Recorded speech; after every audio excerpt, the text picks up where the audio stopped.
Hello, I'm Joanie Sutter, the Executive Director of Nutmeg TV, and you're watching The Link. This is a program linking the resources to the communities that they service. And our guest tonight is Mary Ellen Harper from the Farmington Fire Department. Thank you for being here today. Thank you for having me. You're welcome.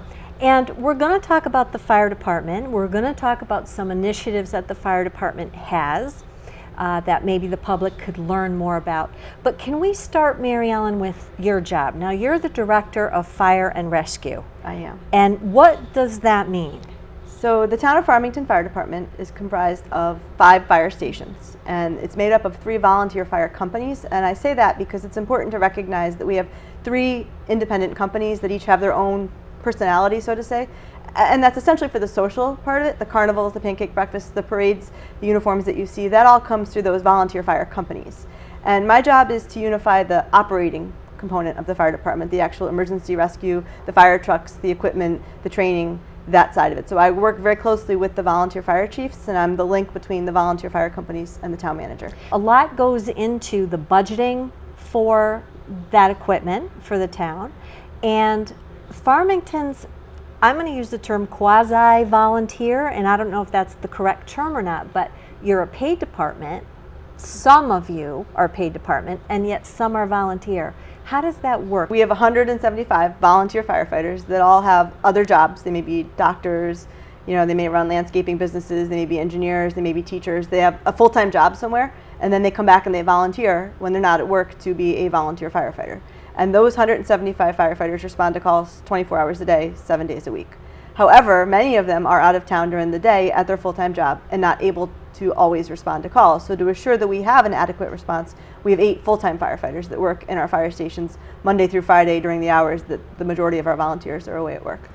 And we're very blessed because many of our volunteers work for companies that do allow them to leave during the day, and they understand that there's times where we really just need their help, and they are allowed to do that. They can't do that for every call all the time, but for the very serious calls, many of them are able to leave their jobs and go do that. And for the calls that don't require that many people, certainly we can't call somebody out of work every single day. That's why we have that career staff to handle the day-to-day calls that would happen. And that's at the different fire companies. Those 8 people are split between Correct. The different fire companies. We have 3 at the East Farmington Fire Station, 2 at the Farmington Center Station, and 3 at Tungus. In order to be a volunteer, you simply need to be 18 years of age or older. You need to have a high school diploma or a GED, and you need to live or work in the town of Farmington and be able to go to calls. And if you're out of town, we actually take people that are within 5 miles of the fire station if they're over the town line. Are you looking for people? We are always looking. We want to have people that want to be with us, that are willing to come out and help, and we're always taking applications. And what got you into the fire service? I was born into it. My father was a volunteer, actually still is a volunteer firefighter and a volunteer fire chief, retired now. And it was just very typical of the volunteer fire service when you grow up in a home where it's part of your life. Typical that dinner gets interrupted because the fire tone goes off and somebody runs out the door. When you're old enough, you eventually run out the door also. Let's talk about the initiatives for Farmington now. And let's talk about the Fire and Rescue Initiative and what that's all about. Well, one of our major initiatives this year is the live fire training facility. And basically what we're looking to do is to create a building here in Farmington where firefighters can go and actively train on the skills that we need them to perform during an emergency. And right now we don't have a fixed facility for that. We try to kind of put things together on the fly, but if you think about it, when I need a firefighter to practice putting a ladder against the building, most people don't want to volunteer their homes for us to practice putting ladders against. True, because if we miss and we hit the window, true. It's not something you want for practice. The same thing with search and rescue. If you're going to drag somebody through a dark, smoky room, nobody wants us to do that in their living room. So we need a building that's built to allow us to do that, and more importantly, that will allow us to have a controlled live fire. On-the-job training isn't so great when you're in an emergency situation and you maybe haven't learned what you needed to have while you're there. Right. So it's really important. And do you use vacant and abandoned structures for that? We do when they become available, but they're hard to come by. So when somebody joins as a volunteer, we send them off to what we call Firefighter 1 training, and that's about 200 hours of training on everything from how to use a ladder, a hose, what water does, chemistry of fire. But that all has to take place out of town because we don't have a facility. So they go up to the Connecticut Fire Academy in Windsor Locks, or they might go to Burrville or Willimantic or somewhere like that to do that entire course. But then once you've been trained, we're required to put you into a live fire training situation every year, which now means again that we need to send people out of town. And I look at my role as a director and say, these people are willing to volunteer. I need to make it as easy for them to volunteer as possible. Maybe somebody didn't quite get as full of an understanding as they would like of a particular situation, they could say, hey, you know, is that something that we can do again at another time? Exactly. And it would make it very easy and, like you said, a controlled environment. So knowing that you need this, what has the fire department done to look for a training facility? And is this something you would build? It is. This is a project that's more than 10 years in the making, and our initial obstacle was trying to find somewhere in town that we could do this, because obviously it's not something you're going to put in somebody's backyard. We need a building where we can have controlled fire and actually bring firefighters in, and we needed to find a place to locate that. And the town has helped us out, and we have actually located land off of Round Hill Road next to the police shooting range, which is behind the water control pollution facility, which is a great location because having fire and police training together, public safety, it's a natural alliance. Now would be a good time to show a video that you brought that was produced to show people what you're up against. Absolutely. And so let's take a look at that. Thank you. Copy. Phase 2, Farmington. Report of a structure fire. Unknown if people are still in the building.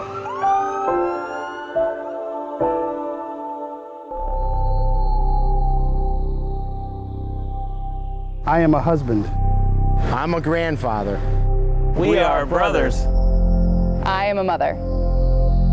I am a father. Since 1803, the town of Farmington has been served and protected by volunteer firefighters. Currently, there are 175 volunteer firefighters, supplemented with 8 career firefighters. These women and men are members of our community, and their commitment carries the risk of the ultimate sacrifice. I have 45 years of service.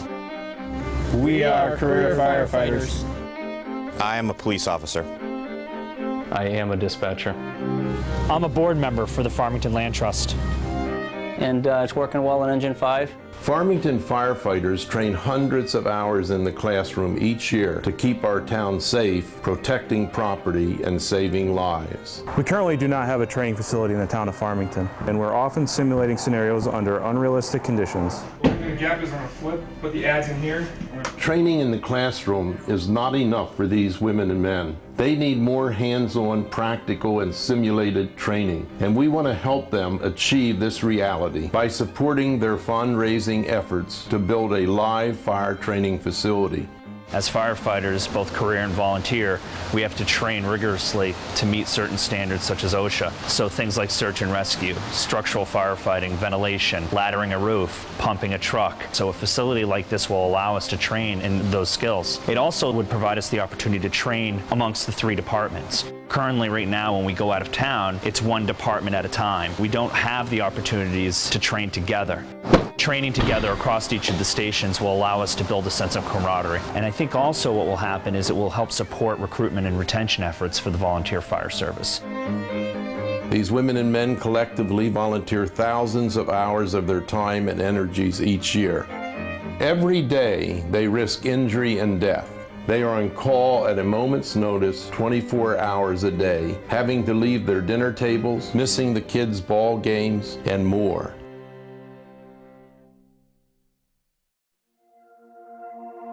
I'm a middle school teacher. I'm a Lifestar helicopter pilot.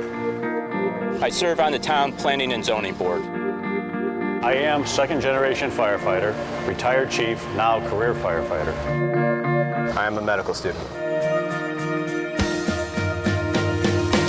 The volunteer fire service is extremely important to the town of Farmington. It's been part of the community since its inception. We're really lucky in the town that we have a combination fire department. We venture a guess in budgeting that the volunteer fire service saves us about $5 million a year, roughly $500 per taxpayer in town. I think it's really important that we continue to invest in the volunteer fire service with this facility. The demand for our services has increased more than 50%. And if you look at just the last year alone, from July of 2012 to June of 2013, we've responded to more than 3,400 calls in the town of Farmington for emergency. The town of Farmington Fire Department provides many services to the residents, businesses, and visitors to the town of Farmington.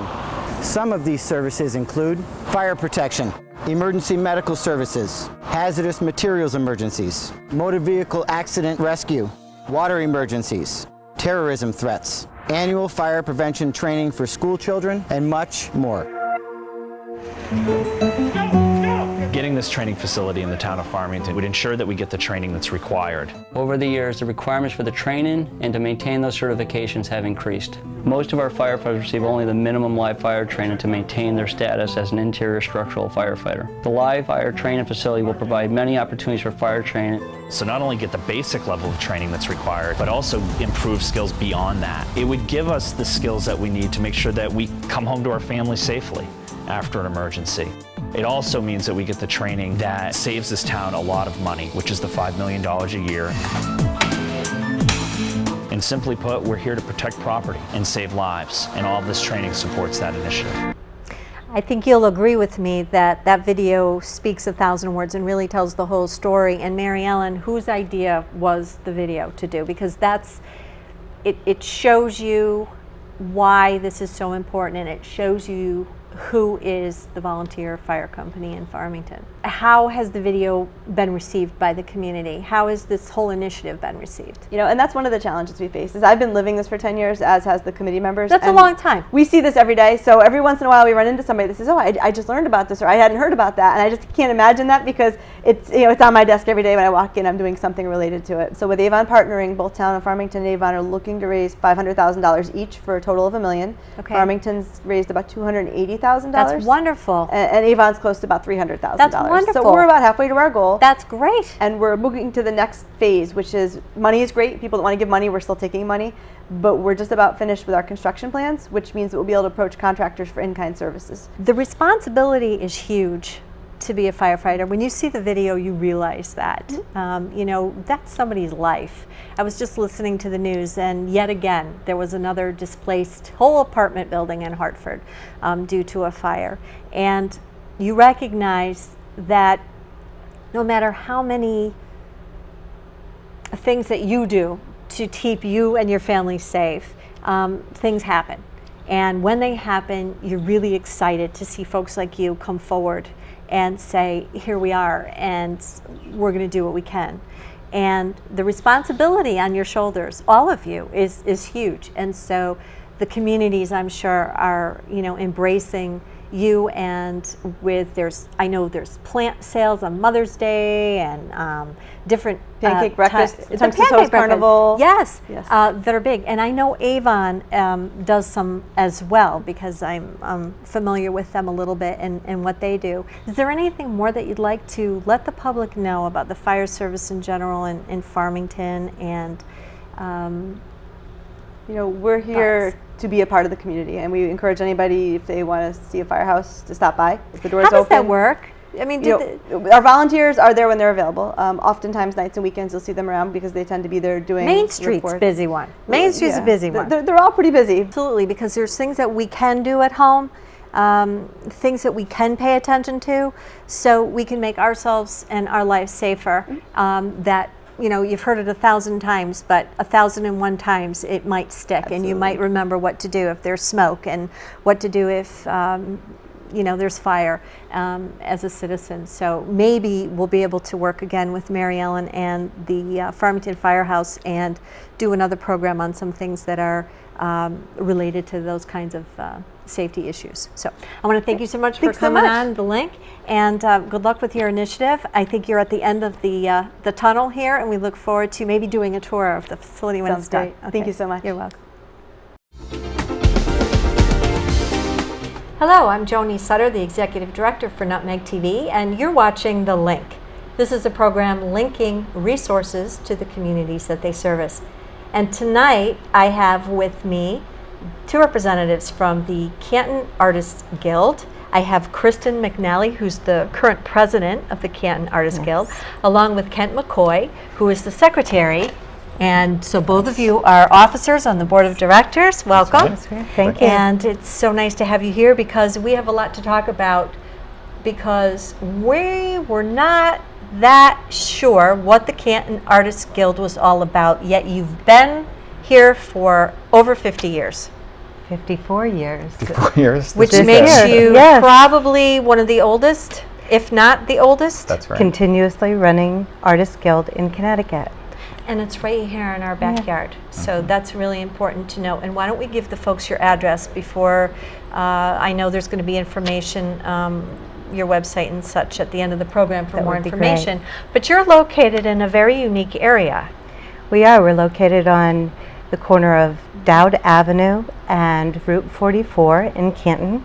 We're also located, it's 5 Canton Green Road, but a lot of people don't know where that is. And it's in a gorgeous building. And what do you have in that building? Why is the Canton Artist Guild something that we should be considering when we're looking to maybe go and visit? Well, we're housed in an 1872 circa schoolhouse. So it's a fabulous space, it has so much character. Let's talk about your membership. How does one become a member of the Guild? And in our brief conversations before we began the show, I learned that many of the members have been members for a very long time, which really says something about the organization, because this is an organization that holds on to its people, and there's got to be a reason why. So they feel really good about being a part of the organization. So let's talk about the membership a little bit. How many members do you have? Roughly 80 right now, and we have a mixture of volunteer and non-volunteer members. So if you're a volunteer member, in addition to being able to show your work and participate in all the Guild activities, you are required to do certain chores around the gallery. So you have to gallery sit, and that is to man the desk when the gallery is open. And then we have a number of committees that you can sign up for to do additional work to meet that obligation. And then we have non-volunteer members who just pay a higher fee, and they have no obligations other than to show their work. So yeah, we have about 80 members total. I think 60-ish, 55 are volunteer, and the rest are non-volunteer. Okay, that's a good cross section. It is. You know, so there's not the same folks that are always having it fall upon them to be holding an organization together, and I think that's a key to a healthy organization, because you have to have the responsibility to hold up the organization with a larger group of folks, and that makes it more successful. All of these volunteers, are they all artists?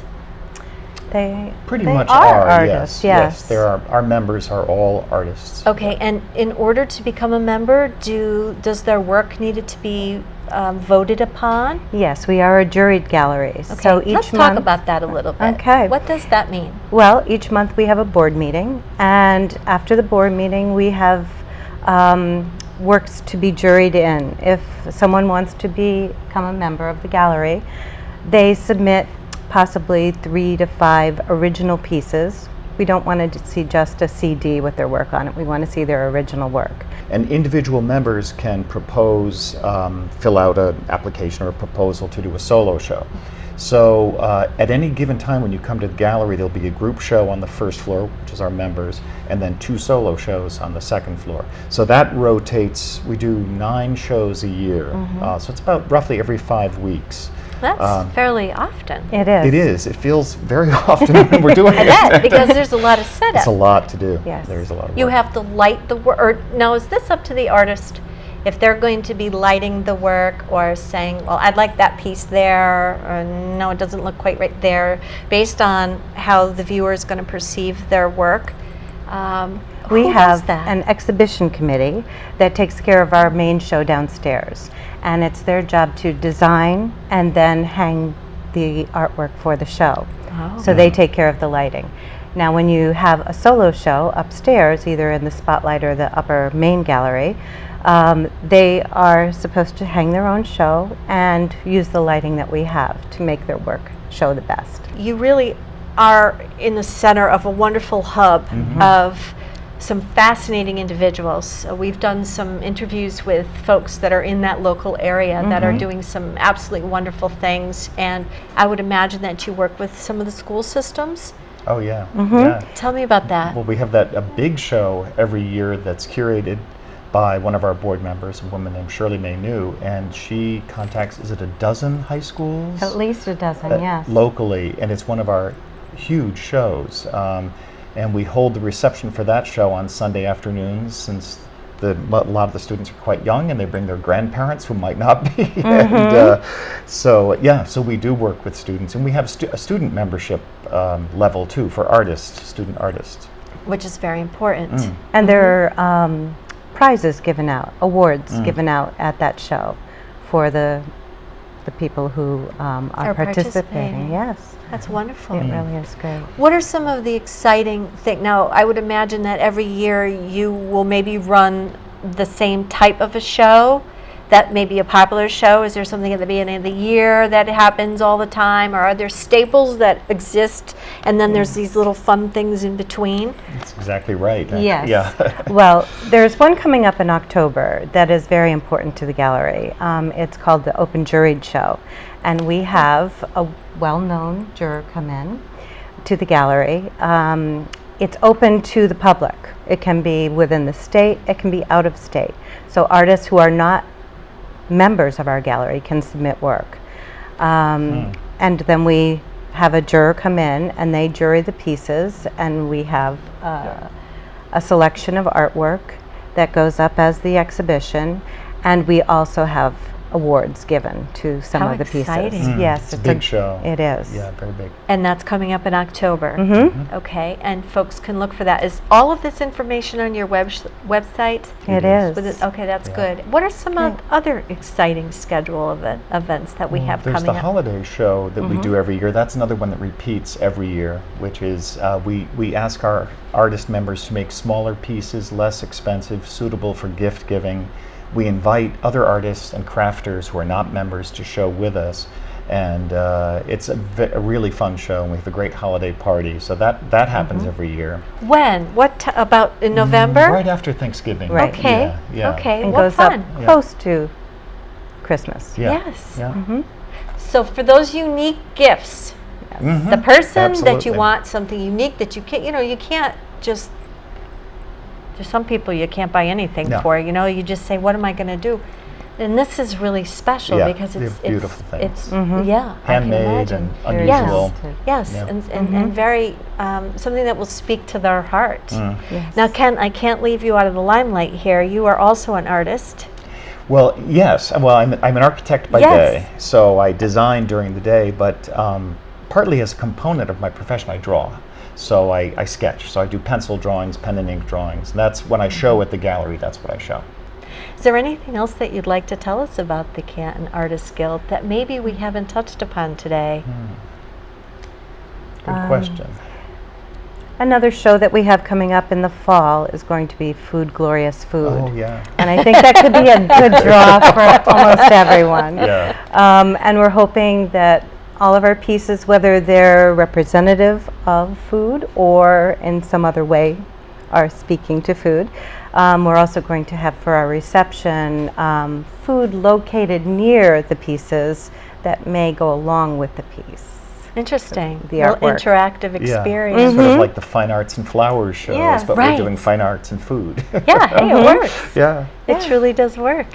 So for the person who may be interested in having you take a look at their work, what would you say? Because not everyone is going to maybe have an opportunity to be a member. And if that were to happen, do you generally give some type of critique to the artist where they can look to see if there's changes that can be made, or is that not really something that you do to an artist?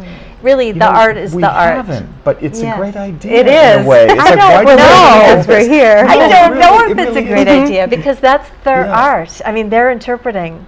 So who's? But I mean, it's honestly, it's quite rare that we don't accept someone. We accept the majority of the applicants, but if we do feel that someone just needs to develop a little bit further, that their work will look out of place on the gallery walls given the level of work that's with it. But you're right, it would be a good idea to maybe explain why we feel that way so the person doesn't just feel kind of shut out of it, and that and we always encourage them to reapply as well. And it might be a good experience for anyone who is interested in becoming a member to come and visit the gallery on multiple occasions so that they get an idea of what kind of work we have. And that might help them along too. Yes, I think so, because I think that it would be important to someone maybe that's always wanted to become part of a guild and haven't had the opportunity, and maybe thinking, I can't tell you how many times I've met an artist and their work is phenomenal and they're just not thinking it is. And I'm thinking, wow, we have that truly happen. is. Do you? Yeah. Yes, we do. And I will say that all of our members are very supportive and encouraging to each other. That's one of the fabulous things about the gallery. When you go in, you feel like a family, and you get to talk about your work and what direction you might be going in. And sometimes there's suggestions that each member will give. And I imagine multiple disciplines as well. If you're disciplined in oils, perhaps you might like to try pastels or something else that you hadn't tried, and maybe there's someone who's working in that medium, and you could talk to them about it, which is wonderful. Definitely. Well, it's been so delightful to meet both of you, and we want to see you back at Nutmeg TV, and we'd like to have you utilize Nutmeg TV some further. Perhaps we'll get a chance to see one of the shows. That would be great. Perhaps that is something that we can work out, where we can take a camera over there and see what it's like. But until we do that, you go and visit them. And you know both Kristen and Kent now, so you can say you know somebody. And just get a feel for it. Walk around, just be still and experience.